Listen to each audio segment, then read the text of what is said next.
Welcome to episode 255 of the Barcelona podcast, brought to you by the Blue Wire Podcast Network. I'm Dan Hilton. He's Francesc Tomas. And Francesc, since we last spoke, the Super League fell apart. Barca won 2 more matches, and the 2 Madrid Giants dropped points. I guess we don't have anything to talk about today. Hola, culés.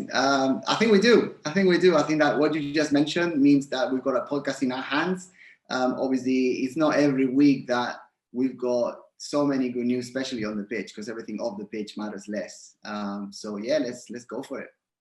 Yeah, I mean, before we get started, though, I do want to give a special shout out to listener Eric for making me feel welcome in my new home. You can't see it because we're still at the Camp Nou, but I've got a whole new setup, and I have a bunch of new stuff on the horizon planned for everybody. So I always like to tease that exciting stuff. But again, a shout out to Eric, who is my new neighbor here and a devout listener of the podcast. So thanks so much to Eric. Yeah, because we have so much going on here, again, in my personal life, but this is the first one from the new house. So let's get into it. Let's do it. Are you ready, Francesc? I guess I'm ready. So are you ready?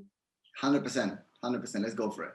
Okay, so where we're going to start is where I didn't want to start. And that is the fact that I think you and I are both okay and happy with the fact that you and I were talking about this just a little bit about the Super League falling apart. And it isn't so much about the correspondence that I had with members of our audience, some positive, some negative. But at the moment, here's where we stand. The Super League fell apart. Only Real Madrid and Barca remain in technicalities alone. And for me personally, I'm glad that it fell apart. Honestly, I know we were labeled a certain way, but Barca's debt still concerns me to no end.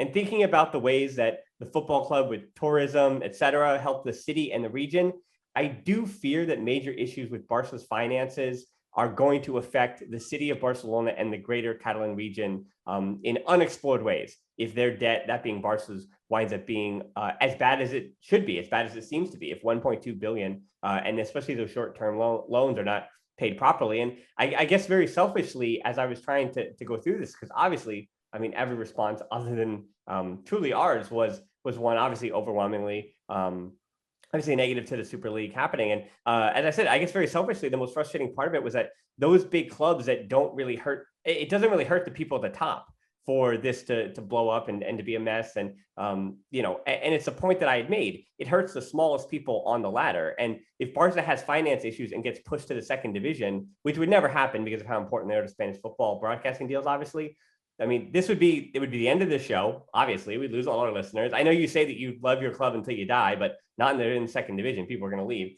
So, I mean, I do. I would still record it. I would still be here. I mean, I would try our best, but I mean, financially, I don't know how it would continue on.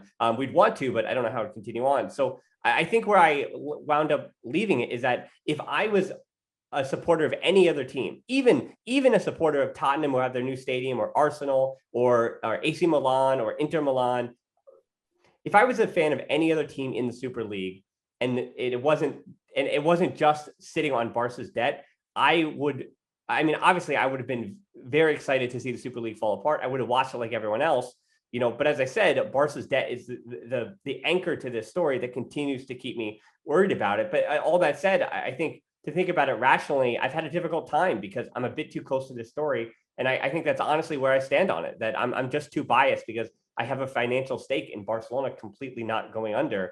And I understand people say that they're going to be around, but I mean, the numbers don't back it up.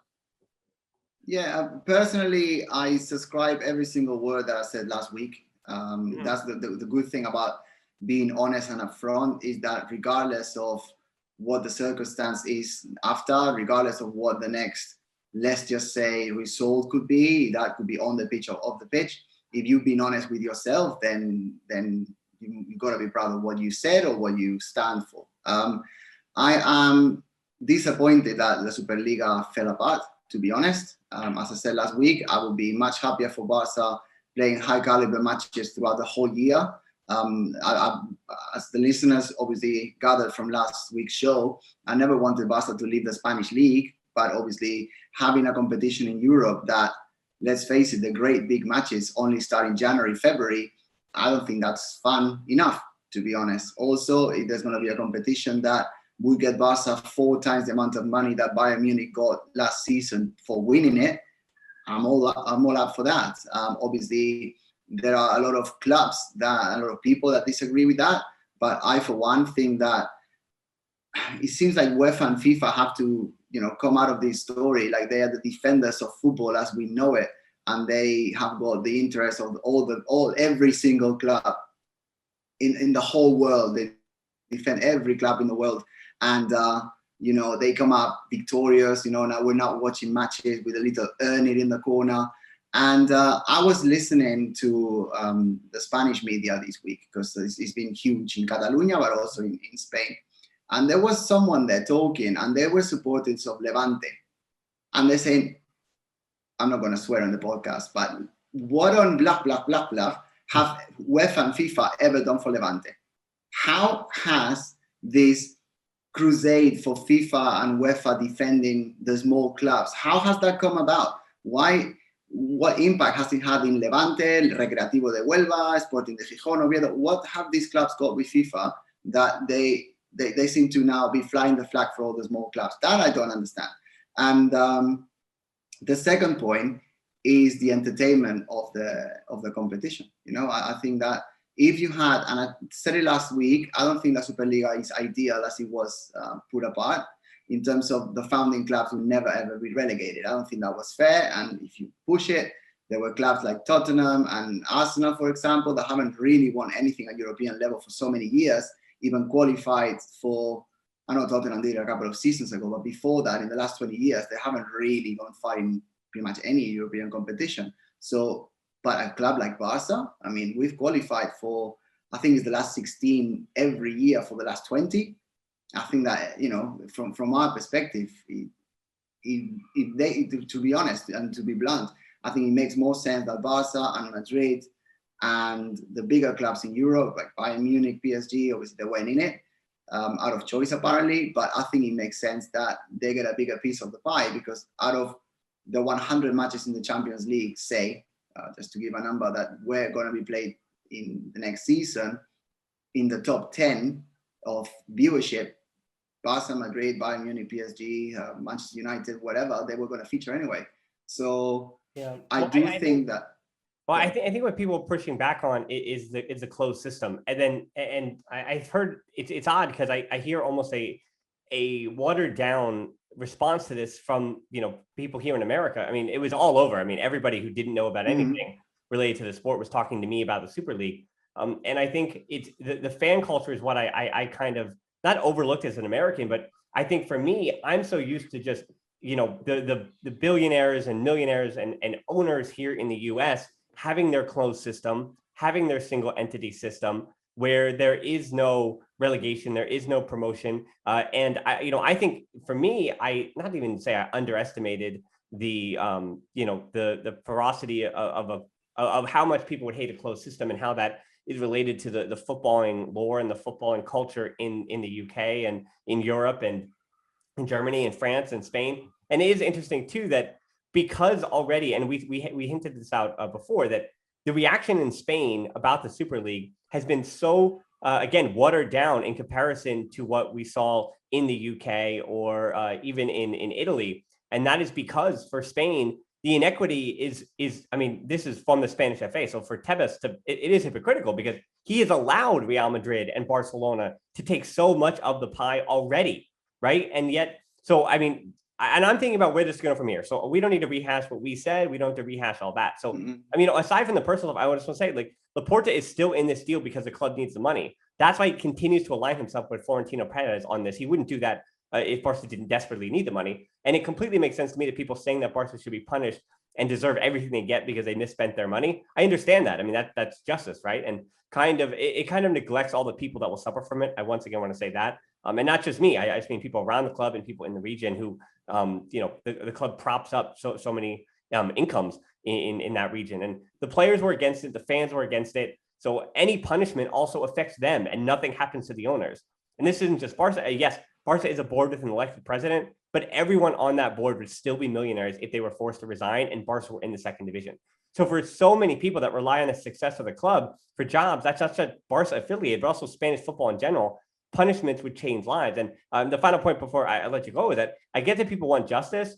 And if justice for us last week was losing some listeners, so be it. So be it. But I severely hope that any real justice comes in the form of making those clubs an example of reform And I mean, I don't think there's a way to almost push out these owners and the ones who really plan this, because that is the evil of Super League, which I think I need to do a better job of counting out. That yes, having these billionaire owners make their own exclusive club is a bad idea. But as we were talking about, I really hope this leads to reform through UEFA, through FIFA, because I think the idea, and we're going to see this rear its ugly head too, once PSG and Bayern Munich get to have what they want as a part of this too, and Borussia Dortmund as well, because PSG trying to sit on their high horse as well. Again, roll my eyes at that. But yeah, I think as far as reform and what needs to be done moving forward, there needs to be changes. But some kind of Super League, I think, is possible, but it can't be a closed system.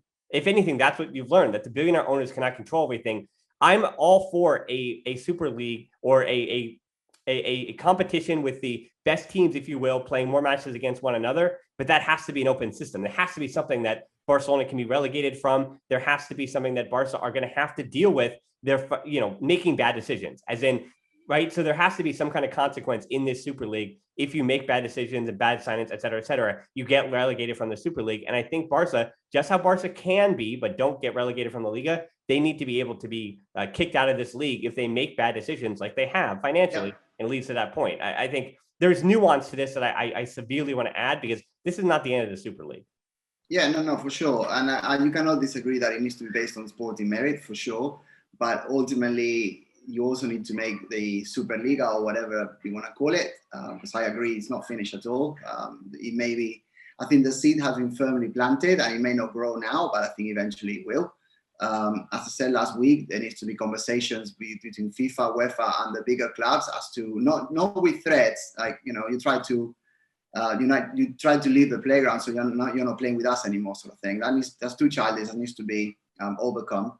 But if the answer to not having a Superliga is having the new European Champions League, the revised one, in which there are 5 more teams included in the initial group stage, and there are 10 teams, and they're playing 5 away, 5 at home, that's literally adding more games to these players' legs. That is basically what FIFA and UEFA have done for the last 40, 50 years, which is not really caring about the players, not really caring about the players' rest, and to be honest, not really sharing enough revenue with the bigger clubs, or not with the bigger clubs, with any club, because FIFA and UEFA are taking 40% of all the money made, of all the revenue in the Champions League. It's absurd. It's ridiculous, and it should not be allowed to happen. Obviously, I think that the Superliga was presented really badly. I think that Florentino Perez really could have done a much better job. He could have explained everything much better from the beginning. We still don't know how the other 5 places for relegation, etc., would have been given. So that wasn't explained very well. And obviously, the overwhelming response from the fans was basically overturned. We don't want this. But I certainly agree that football belongs to the players and football belongs to the clubs, and it shouldn't belong to this sort of big brother UEFA, FIFA enterprise that takes 40% of the earnings for their own enjoyment. I really disagree with that. Yeah, and I talked about at the end of last week's show that, I mean, for goodness sake, the Women's Champions League semifinals were yesterday. And I can only speak for us here in the States. It wasn't being broadcast on any major network. And here in the US, I mean, this is, again, the Women's UEFA Champions League. You couldn't, and you couldn't even watch it on live on Barca TV here in the US because it was blacked out because of region. So I could only even watch it on replay. That's, again, the semifinals of the Champions League. And what a joke that is. I mean, for me, I don't know who to blame even, for UEFA. Well, let me just do an aside, and this could be classed as quite opportunist, but which 4 clubs were in the semifinals of the Champions League? Manchester City, Barca, Chelsea, and PSG. Yep. So the bigger clubs. Exactly. Right. And they couldn't even find a way onto a major broadcast network. It's completely embarrassing that when we talked about the Super League rolling out, and then when UEFA comes out with their stuff every year, that women's football continues to be, I mean, I understand that it doesn't create the revenue generated by the men. That's not what is being asked of it, right? But it certainly won't generate any revenue if they don't broadcast it in the biggest market in the world. Exactly. So it was embarrassing to me. And I mean, to me, it was great that it was on Barca TV and that many Kool-Aids around the world were able to watch it. Frustrating here in the States, whatever. But Barca shouldn't really be carrying that game. Again, I'm glad they did. But that should be a major broadcast partner. And the other thing, too, is for the Super League, punishments potentially to be handed down in the future, punishing Barca from the top down will only hurt the women's program. It will only hurt the academy. and the other places where corners will need to be cut. That's what's going to happen here with the Super League punishments. And I just don't know how to punish the owners, I say it again, without hurting basically everyone but the rich people who run these clubs. So that's where I am on at the punishment down the line. I mean, it stinks that UEFA is wrong and the Super League just happened to be, this is a made up word, but wronger. The Super League they get a 2% on good ideas and UEFA gets a 15% when all of a sudden then on good ideas. So, okay, I'm going to put that in the rearview mirror. Let's talk about happier things. We're done. Yeah. I actually do want to talk about the Barça Femení because, again, they played in the Champions League of the semifinals again for the 4th time in 5 seasons. And they also got an all-important away goal in the Champions League against PSG. And with Lyon, who were knocked out by PSG, fortunately, with PSG, Chelsea, and Bayern Munich, just looking at all 4 of those teams, Barça Femení, not that they're favorites or anything, but they have now, with that away goal, put themselves in a really good spot to make the final again. And they don't have to face Lyon in the final. They have to face a team that has comparable talent and comparable debt in Chelsea and Bayern Munich if they can get past PSG. Because yesterday against PSG, I got to rewatch it. It was an ugly game. There were so many fouls, maybe a handball against PSG. I questioned the referee a bit, not the best performance by them either. But nevertheless, Barca with a better team on the road. And Jenny Hermoso, Caroline Graham-Hansen was being doubled by PSG the whole match, giving some respect to her. Nappy Lyon was dealing with Katoto and did a pretty good job. I think Barca, though, they did struggle without Pedri, who was out due to injury. As a defensive midfielder, I think she hands some organization on the press that Hamraoui just doesn't do. And I'm hoping that she can come back from injury before the second leg this coming weekend. But we'll see. But coming away from it, Barca they seem to be in the driver's seat, though. Right, Francesc? Yeah, for sure. I'm not going to claim that I'm more of an expert in feminine football than you are. I have watched the highlights. I didn't watch the whole game this time round. So I really do think that getting an away goal is important. And we're just going to see what happens in Barcelona on the return leg. Yep. Yeah. Jenny Hermoso got the goal on the back post, just floating the back post. And I made the argument. And I think depending on if Barca win the Champions League or not, I'm going to boost up the Jenny Hermoso campaign to kind of remind people that she might be the most informed striker in all of European football this year. So we talk about the Ballon d'Or a lot on the men's side, but I think Jenny Hermoso and Alexia Putellas should start to get some shouts for potentially putting themselves in the Ballon d'Or conversation on the women's side. Because, I mean, it always usually comes down to international competition for them because the Champions League is not broadcast on television. And then in the United States as well, Marta is always a main figure or one of the US players because of World Cup winning or international winning. But yeah, I think looking at domestic competition and looking at European competition in the Ballon d'Or race for the female side should start to be a conversation.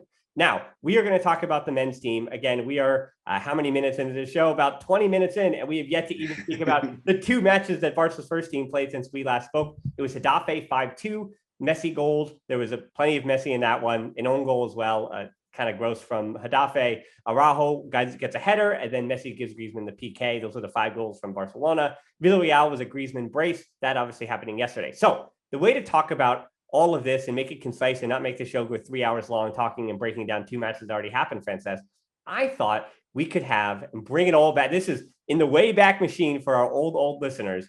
I think we should do a little bit of a La Bolsa this week to discuss some of the good and the bad from these 2 matches. So I'm putting you on the spot here. So I want to give you a moment to think about it. And I'll go first here with my first stock up. So for those, again, around La Bolsa, it's basically stock up, stock down. That's what we're doing here. So for me, stock up after Getafe and Villarreal is going to be Clement Lenglet. After Villarreal in particular yesterday, Gerard Moreno was coming in, the old Espanol. Again, we could use plenty of curse words to describe him. He's a Raul Garcia. He's that kind of caliber of character. The Casemiro, he fits in that category, and Gerard Piqué knows him all too well in a negative way. So I thought it was going to be Piqué again against his old friend Moreno, but instead it was Clement Lenglet getting most of that task, and it was Piqué having to track, as I spoke about last week, almost sideline to sideline with Paco Alcácer, the old Barcelona player, basically playing underneath Moreno. Not really a 4-4-2. It was more of a 4-4-1-1, if you will, for Villarreal. And so I was actually really impressed by Lenglet. Gerard Moreno has proven this year it's Messi, it's Benzema, and then it's Moreno in terms of goal. He already has 20 on the season. And Lenglet yesterday, 2 clearances, 3 interceptions, 1 tackle, 1 block shot, and winning 5 duels. Clement Lenglet, for as difficult a season as he had, and whether or not you want to say he should still be sold, I think if he is sold, his stock has gone up in the last 2 or 3 weeks, and he was good against Getafe as well. So yes, Lenglet was a bit on fault for the Chukwueze goal. Alba and Lenglet could have played that better. He got turned around. But all that said, I think Lenglet was really solid against Gerard Moreno, and I take the positives in that 2-1 win from Lenglet more than I do take the negative against Chukwueze.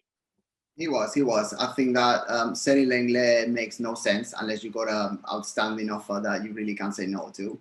I think that Lenglet is definitely good enough to be in the top 4 centre-backs for Barca next season. You can push it a little bit more, top 5.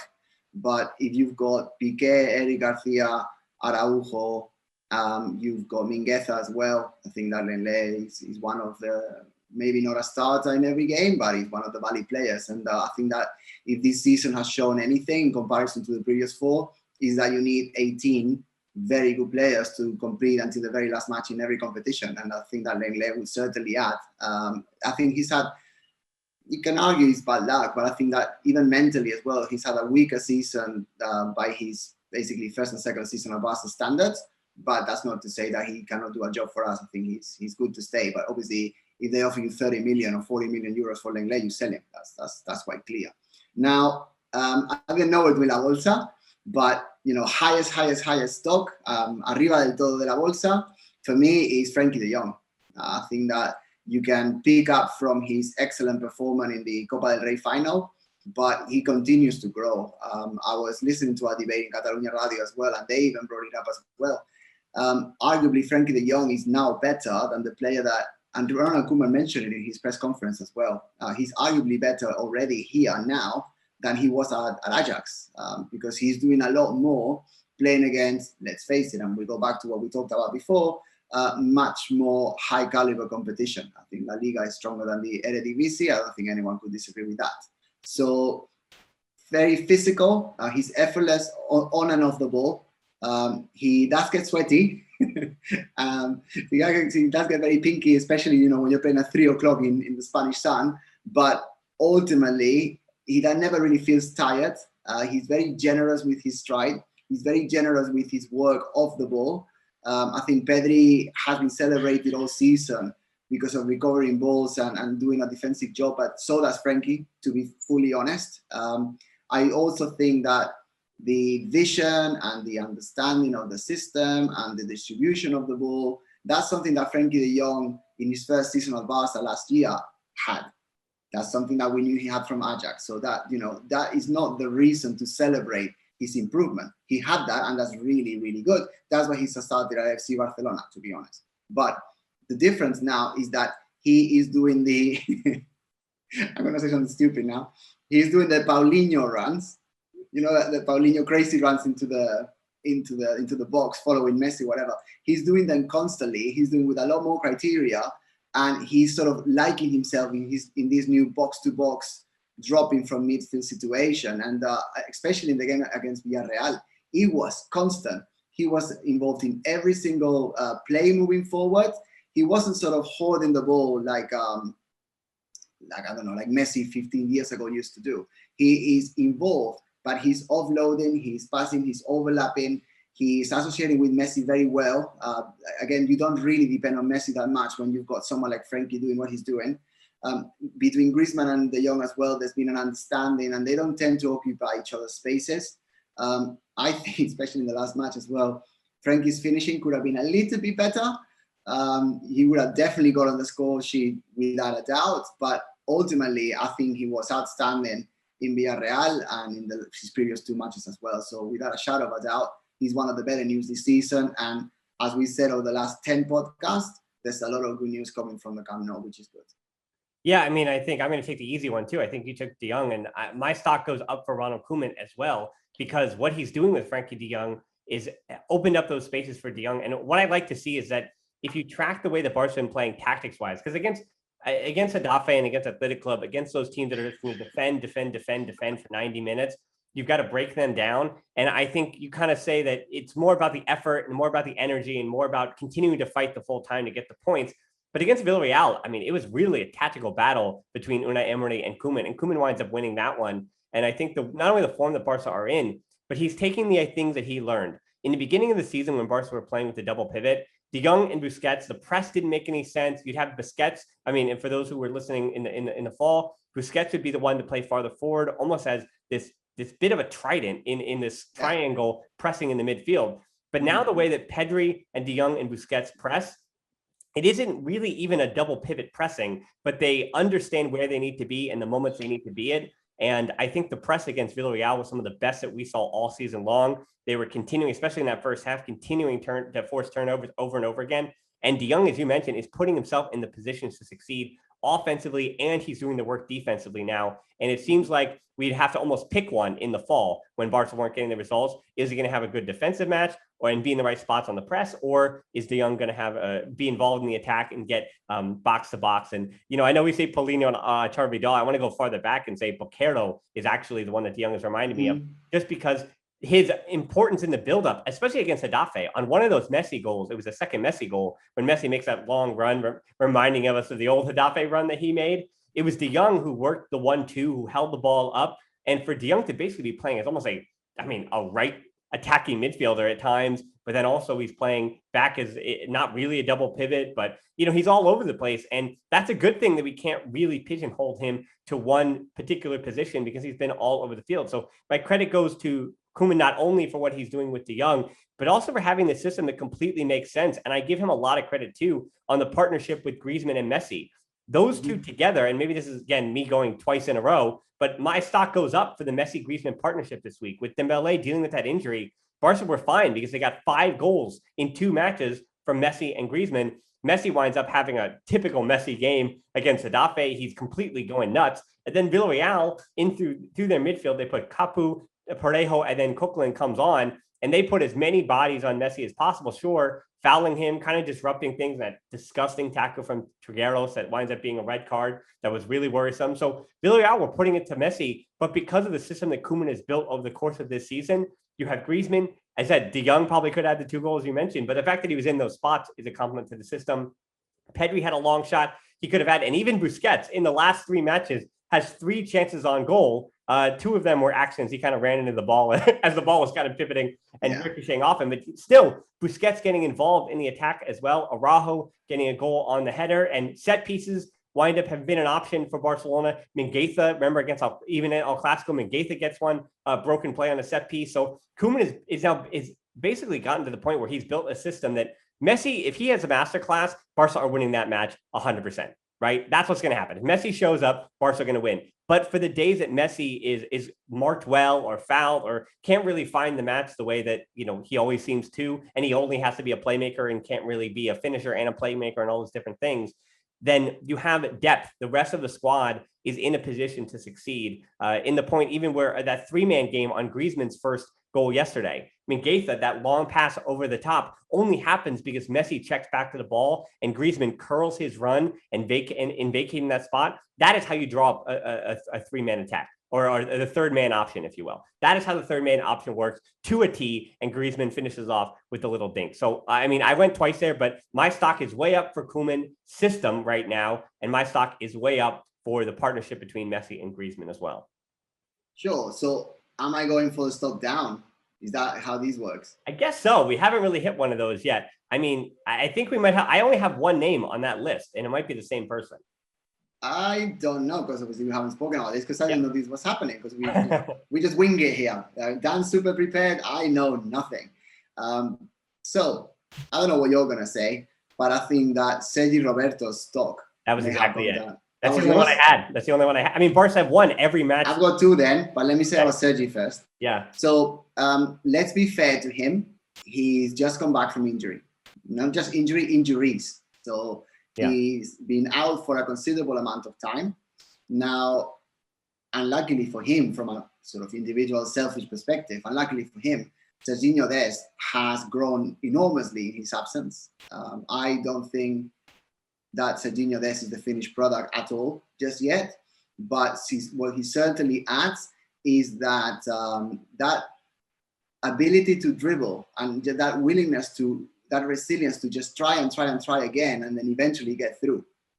So that is something that Sergi Roberto just does not have at this moment in time. And if you look back over the last 3 years, he's pretty much been starting right back the whole time, he never really had it. He's not incisive. He's good in association. He's good in possession, and he's good at not making too many mistakes. He's become stronger defensively, which is credit to him as well.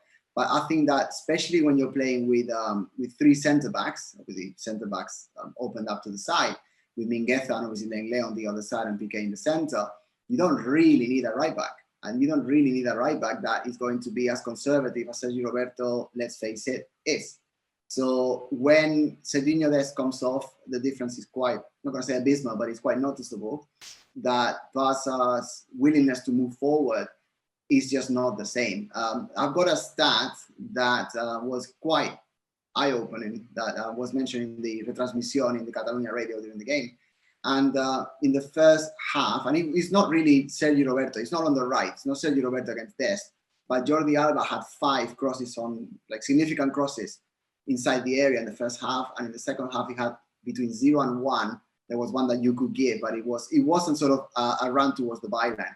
And in Sergi Roberto's side, I think he had 1 significant cross, whereas Serginho Dest and Alba was zooming through both sides the whole of the first half. Now, you could say it's situational, you could say it's circumstantial, you can say that, you know, Barca were far more defensive in the second half in Villarreal than they were in the first one, but I think that's no coincidence. So if you have to just pick the one whose stock has gone down, and obviously we're saying this in the context that we're winning a lot more than we used to, and Sergio Roberto was not awful, but I think that, yeah, substituting Dest hurt us offensively. Yeah, and so I want to wrap up from at least my La Bolsa. So this is the last one I have. So my stock is even on Pedri because Pedri. That was my second one. So, for going down. So I argue that that his stock is actually even because I think people are getting on it that he needs a rest. That obviously okay, but anyway, Pedri is being asked to do a job. Sorry, what are you saying? Pedri is being asked to do a job. Dan, you mentioned who? Shall we talk about it for the next 2 hours in the podcast? Okay, so Pedri is being asked to do a job, and people are asking for him to get a rest, which is fair. I think, especially against as the season dwindles down, as Barca only have 6 matches left, and this is where we're going to end the show after this by talking about the Liga table and the standings and all that stuff. Sure. But people are asking for Pedri to get a rest. And I want to remind people that what Pedri is being asked to do is supremely complex. And that's why I just have to give it an even, because even if he is tired, especially in the second half, it seems like Barca looking tired in the second half of both matches. There's different levels of pressure that they're bringing, both against Getafe and Villarreal. So that drop off, not so great. That is where my stock would go down, would be the second half for Barca recently. I want to remind people too that Barca have the most goals of any side in the last 15 minutes in the Liga this season. Villarreal, meanwhile, had the most in the first 15, but anyway, it winds up being the 23rd minute, whatever it was. But Barca wind up have been really good in the second half of matches, both in the Copa del Rey, obviously, with all the comebacks, and the Liga, and that has helped them get to the position they're in the Liga table at the moment. All that said, Barca have not been great in the second half against Getafe and Villarreal. Now, Getafe, they were up. They could probably take the foot off the gas a little bit. Villarreal, that one was kind of a dogfight, and Villarreal fought back with 10 men. Sometimes that red card does galvanize you. All that said, Pedri did look a bit tired, yes, but again, to conceptualize what he's being tasked to do, you have to watch his positioning. You have to see the things he has to do. Like against Getafe, his job against Getafe, and this makes a lot of sense, against a low block team like that, the way to do it is to exploit the space when they do, on the occasion, bring men forward. And so on the occasion that they did, 5 goals, at least 3 of those were, even if he wasn't directly involved, came down to the positioning of Pedri when Barca were able to take back possession in their own third. So what happened was there was a moment, I think it was Piqué or Lenglet, one of the two, winds up getting the interception, finds Pedri, and he winds up being the release valve on that counterattack. Pedri's the one who picks it up in his own third and looks immediately to Griezmann or to Messi or to the diagonal ball for Jordi Alba or Serginho Dest. He winds up being the release valve, and that is such an important task. Yes, Busquets does it when in possession. And so Busquets, I think, even on that first goal to Messi, where he winds up that beautiful, beautiful through ball straight through Gedafe's lines, he gets the credit on that because we had time to process what he was doing. But on the counterattack, Pedri was essential to taking some of that pressure off. And against Villarreal, he winds up having an entirely different job. And his job that time was actually to man mark Dani Parejo, which he basically did in the first half, out of the game. And that was what Pedri was tasked to do, to follow Parejo and then, or it was Capu. And Capu's got what, 3 inches and like 40 pounds on Pedri. And yet Pedri physically did that job. And so I completely understand why the kid is exhausted in the second half. But the things he's being asked to do is the nuance, to support Messi when Messi's in possession, to be a release valve for Busquets, for him to make those line-breaking passes. So if the ball is interception, Pedri is in the proper spot. I'm going to say it again, rest defense. These are complicated things that an 18-year-old kid is being tasked to do. He's not just my stock also has gone up for Conrad de la Fuente, by the way, 4 goals in 3 matches as Barça B are nearing the promotion playoffs. But anyway, so for the young players like Conrad de la Fuente, if he was called up to the first team, his only job would be to run at the defense, right? Sergiño Dest, what is he being asked to do? He's being asked to do a bit on the defensive side, but when he gets the ball, and this, I would love to patent this, Francesc. This is an idea I have in the works. Someday I want to try to work with Sergiño Dest and try to sell his own sauce, because he has more sauce than almost every player I've ever seen. But anyway, so yeah, I had that one in the chamber. So Dest, his job is to dribble at the opposition and to unbalance the back line and to stretch this field, sure. But Pedri is being asked at an 18 to do really complex things. So my stock for him is even, because yes, he's not really impacting the game offensively, but he's being asked to do so much stuff. There's no way I can put his stock down at the moment.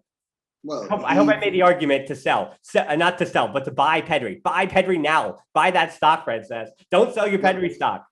Just tell me where to go, and we'll be investing on that. Pedri's progression this year is arguably the biggest success story of the whole of Barca, if you've got in sort of a particular player.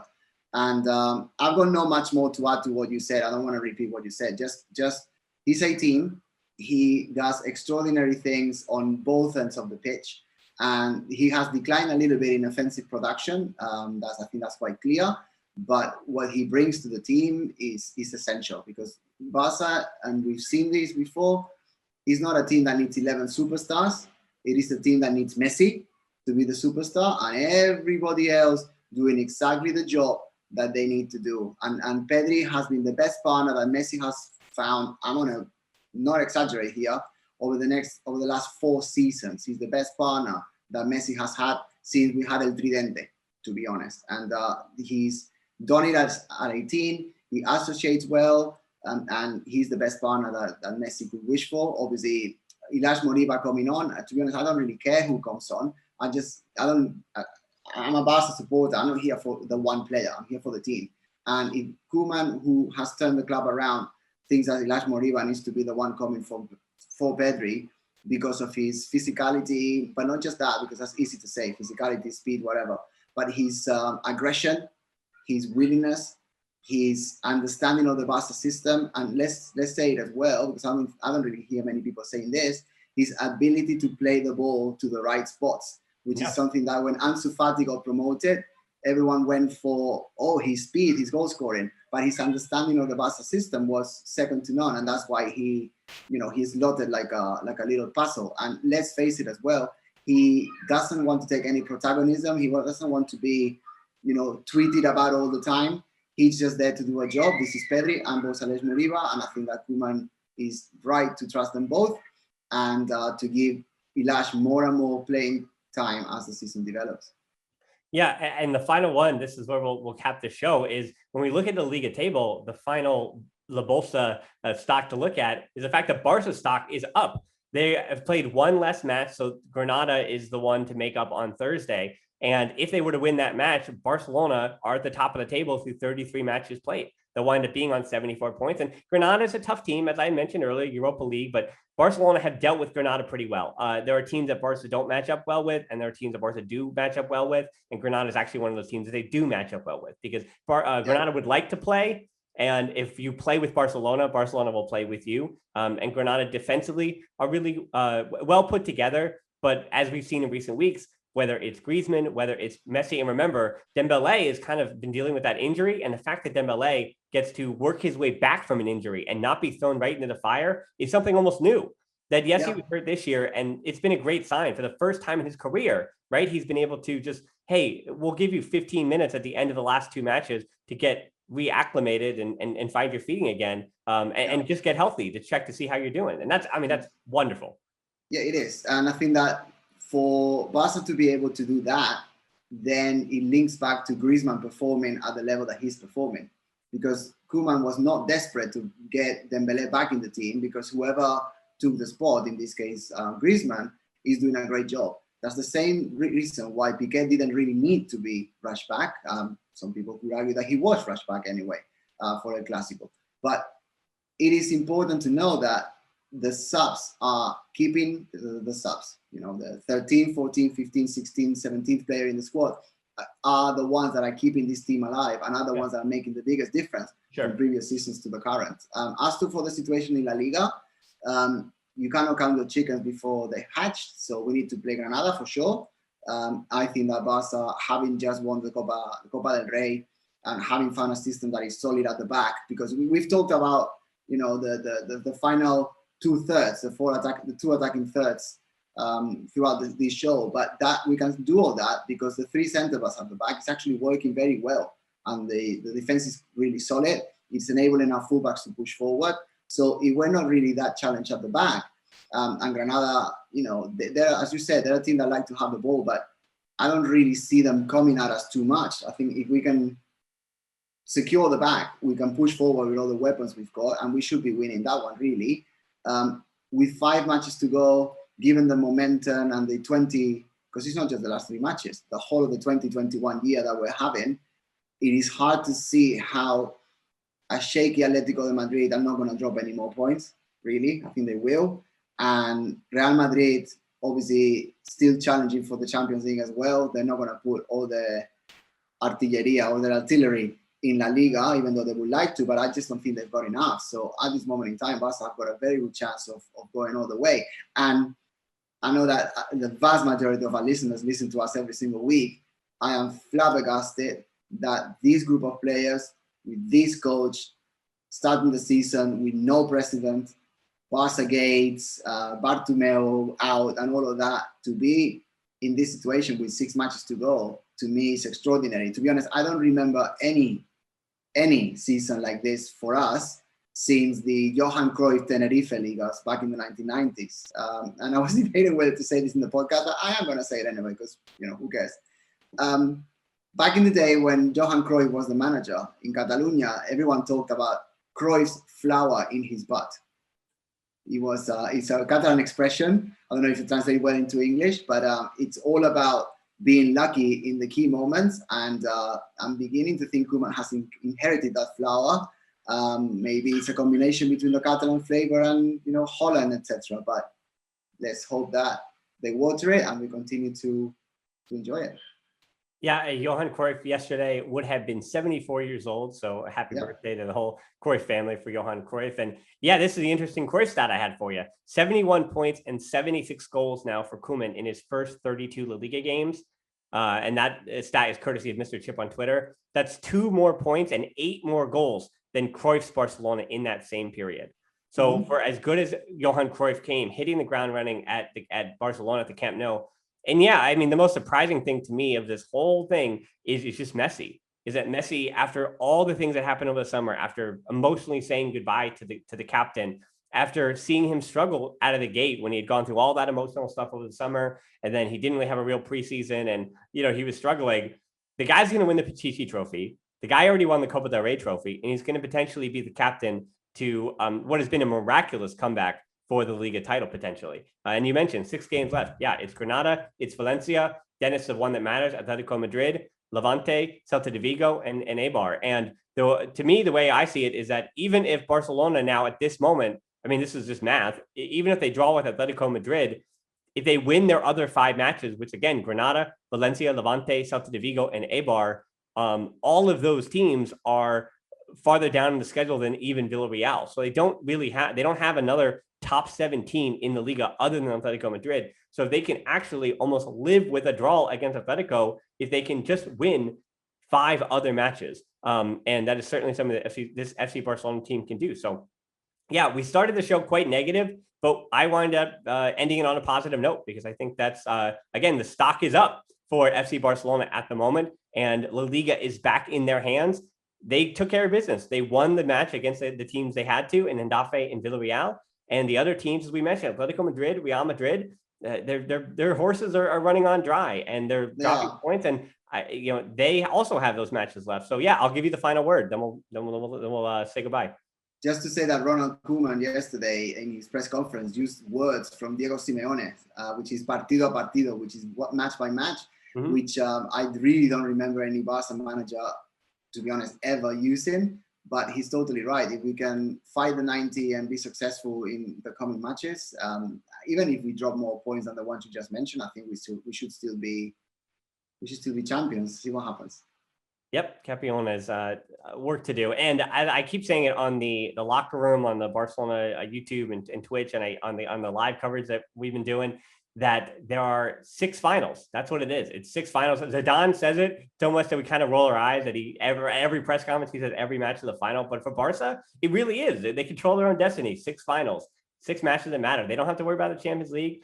They worry about the summer. So for all those who say, why is Pedri starting every match? It's because there's only 6 matches left. That's why, is that there's 6 important matches. So Koeman is going with the 11 players he trusts. The subs know their job. They're coming in, as you mentioned, they're changing the game. So Barca in a good spot. And I think that wraps up another edition of the show on a really positive note. So again, we're on Twitter and Instagram at the Barcelona Pod. You can find me on Twitter at HiltonD13. Closed Facebook group, the Barcelona Podcast. You can ask questions there. And then Patreon is how we continue to make these shows. Again, thank you to all of them all over there. And that's, again, how you also get to me personally. And you can also listen to these shows without ads. And it's a little incentive to support the show. So we're on YouTube. We're there with the match reviews. They come out the day of the matches or the early in the morning thereafter, but usually the day of. That's the Barcelona Podcast. And with the summer coming up too, Francesc, we've got some fun stuff planned. I remember the survey that we did a few weeks ago or a few months ago. So we got a lot of different ideas about what people want to hear from. And so the YouTube channel is the place for that. So thanks so much for listening to the Barcelona Podcast. Until next time, we'll talk to you soon. Forza Barça. Forza.